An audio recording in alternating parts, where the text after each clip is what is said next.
Okay, we're going to work on simplifying fractions.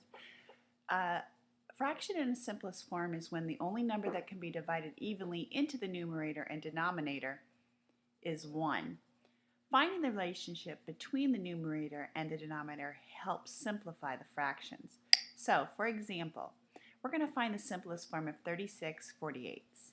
Okay, we need to find the common factor, what each of these the numerator and the denominator, what they can be divided by. Okay, so to do that, we need to find factors.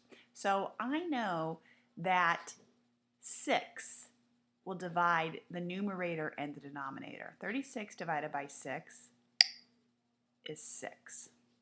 48 divided by 6 is 8.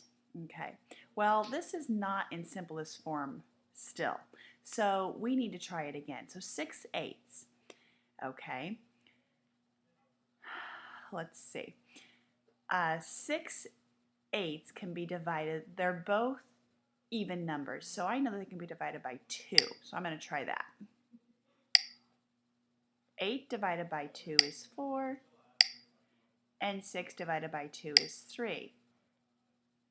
3/4. Okay, I just found the simplest form because the numerator and the denominator have 1 as their only common factor right now. Okay, now we need to go down here and we need to determine if 2/8 is in the simplest form. Okay, we're going to circle yes or no. Okay, so are both the numerator and the denominator even numbers? Yes, they are. We already know it's not in simplest form yet.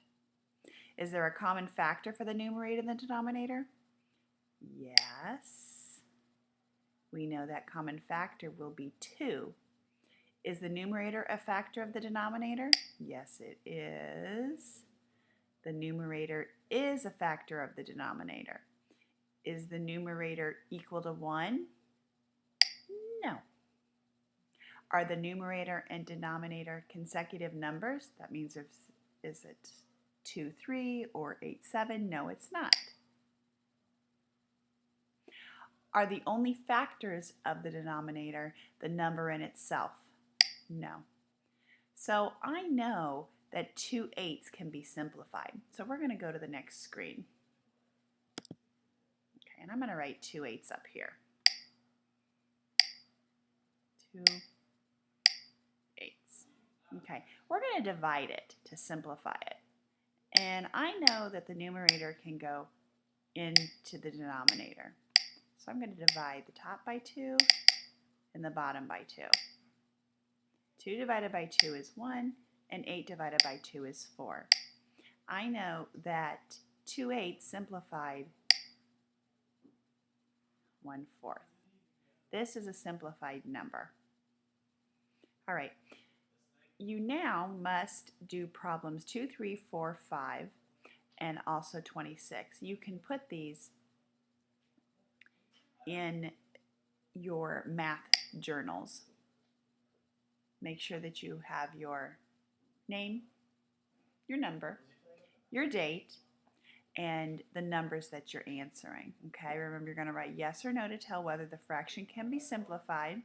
If your answer is yes, it can be simplified, then you're going to simplify it. Okay, remember the clues and steps from the slide before and you will be fine.